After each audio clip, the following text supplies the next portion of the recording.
Hello, our friends, Evolutionary Energy Arts family. Hello, welcome back. So, we're going to be talking about the earthquake in Haiti, which is a devastating quake. This one is, as we were saying, August is going to be a month for the history books. This could be one that goes in the history books, unfortunately. And right off the bat, let us send prayers out there because undoubtedly there are many, many people that must be trapped inside of what was their homes and other buildings out there. Haiti is in the Caribbean and a very impoverished nation. And this is one, unfortunately, that back in 2010 was hit by a quake in a very, very close to where this quake is, of lesser magnitude. And it ended up killing anywhere between 250,000 and 300,000 people. That's a massive disaster, of epic proportions. So, a lot of you guys that do have these abilities where you can send energy long distance, please, please, please take 5 minutes out of your day. Send these folks some good energy. So as we see it over here in the Caribbean, 7.2 is what officials are calling it.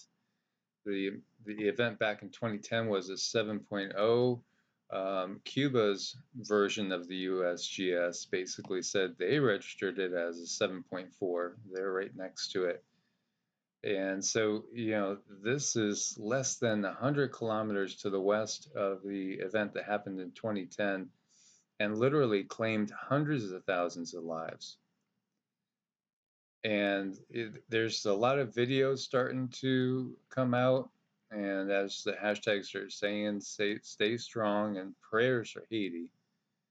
There was a tsunami threat that was issued for the region. U.S. tsunami warning system reported waves as high as 3 meters, about 10 feet above the tide level, are possible.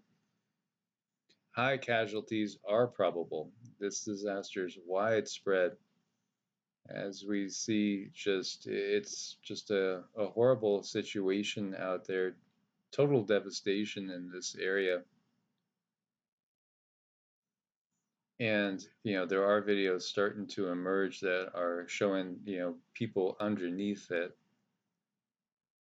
Oh, that's just so sad and so terrible what's happening to them. I mean, just think about it. If your home was just completely wiped out, smashed, I mean, it would be so emotionally difficult to just keep going on. Well, yeah, and this is everything too. These buildings are not really so well built as we had said.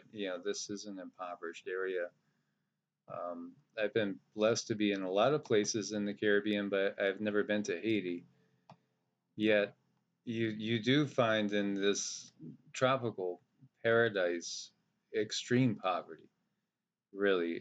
But at the same time,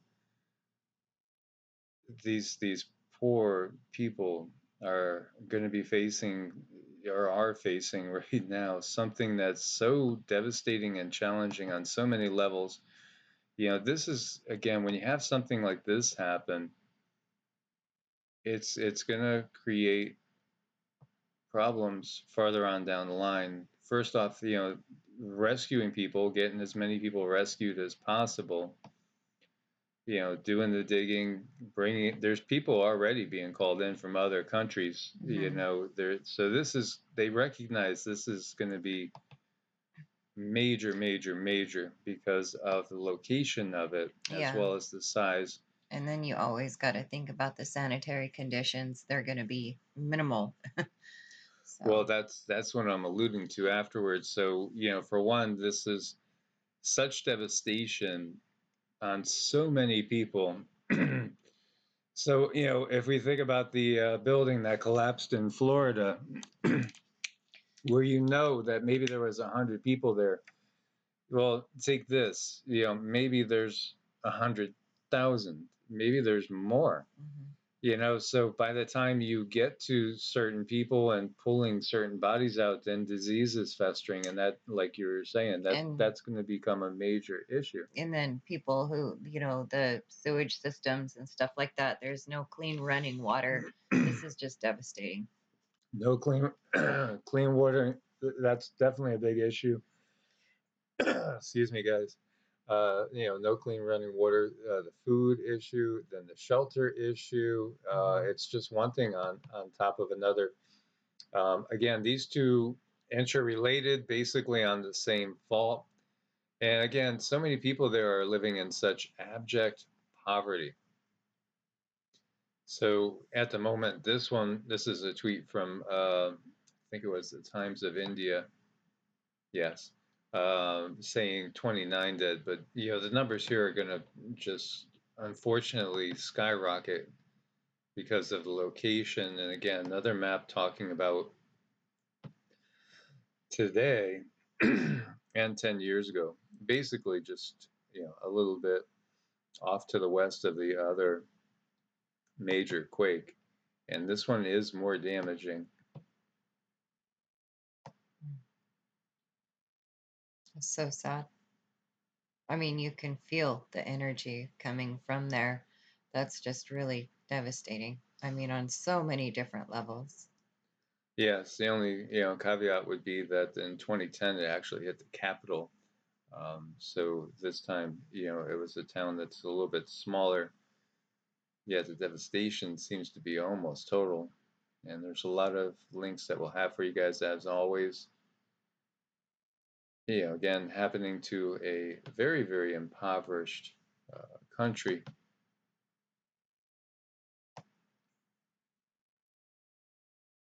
And what's really curious, it got me curious, it got all the earthquake hunters curious, is the way we had that swarm down there off the coast of South America.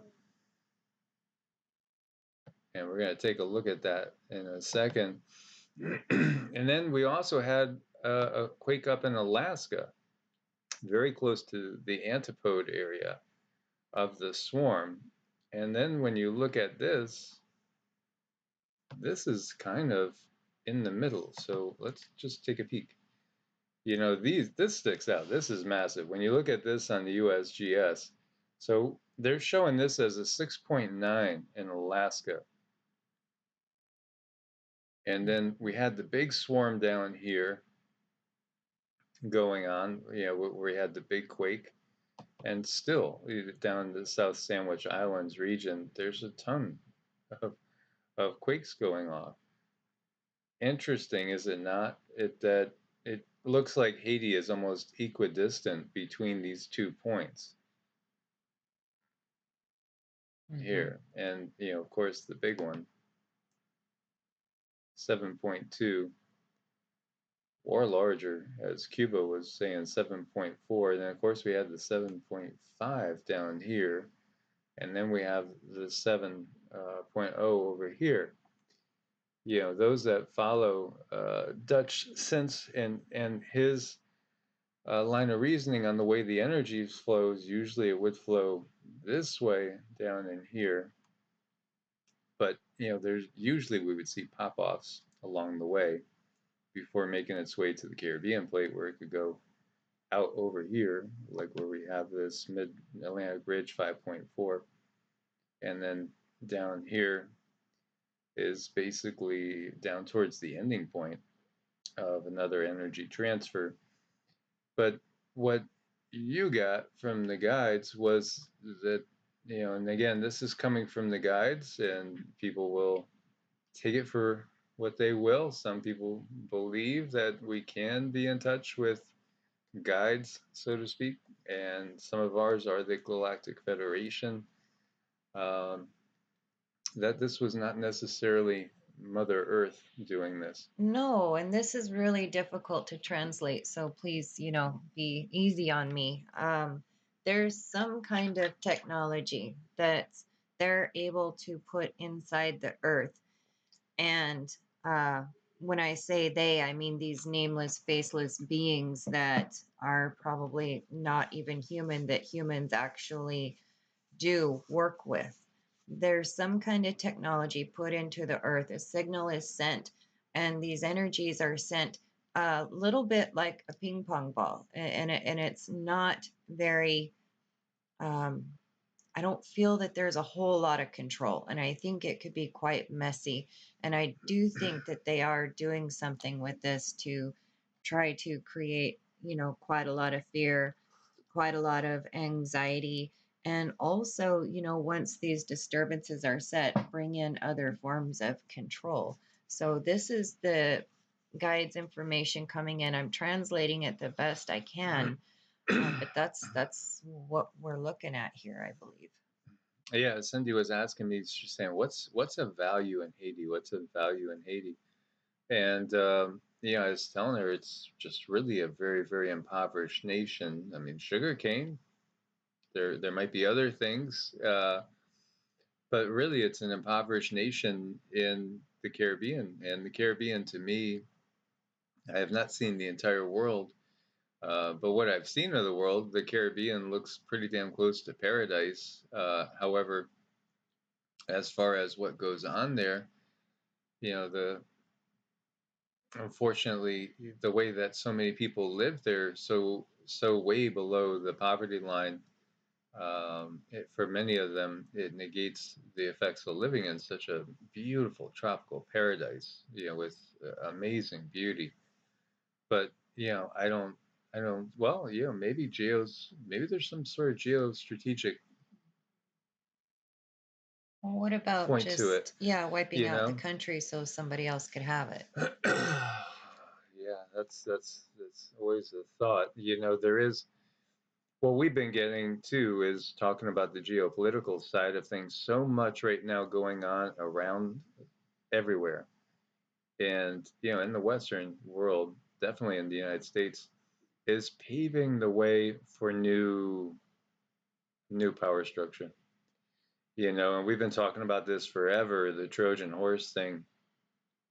Could this have something to do with that? Well, there's key bases in Cuba. There's Guantanamo, and yeah, there are key military facilities, I'm sure, throughout the Caribbean. I know in Puerto Rico, off the eastern coast of Puerto Rico, I was in Fajardo and that area. I've been on the beaches there and seen, fighter jets go over and do bombing runs because they'll bomb on some of these small little islands. That's all they are, is just bombing ranges. So, could there be, we're always looking at the bigger picture, as far as thinking everything in this world is interconnected. And speaking of interconnected, let's just look at the heliplots for the hell of it. Here you see North Barbuda Island. You can see there's a lot of almost total blackout conditions, which is what we would expect when you have something of this magnitude. Barbados, talk about paradise. Barbados is gorgeous. Panama's not available there. Grenada, that's another island in the Caribbean, pretty close to a complete blackout. Turks and Caicos is offline. That's surprising that it didn't register that strong in Hmm. Guantanamo Bay. What's up with that? Is that some sort of shielding? That feels really awkward. Yeah. That does, because that's actually closer than some of these other Hmm. places. Hmm. Of course, the makeup of the plates counts as well. Look at Jamaica. Jamaica's very close by. The Dominican Republic is the other side of the island of Haiti, the island of Hispaniola. And there's Honduras, right? Honduras is over on the mainland in Central America.